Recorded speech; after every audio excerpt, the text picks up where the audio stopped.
Мұсылман сағынған мейрам, ақ түйенің қарыны жарылған мейрам. Наурыз көже тек қана наурыз мерекесінде дайындалады екен.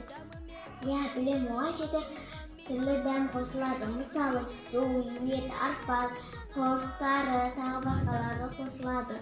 Және қазы қосылады.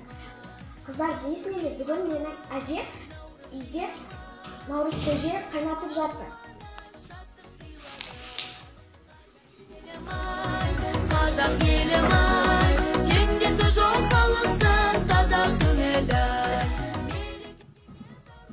Сезіледі тіршілік жұрт қамынан, дәстүр баба жол жұрт таныған.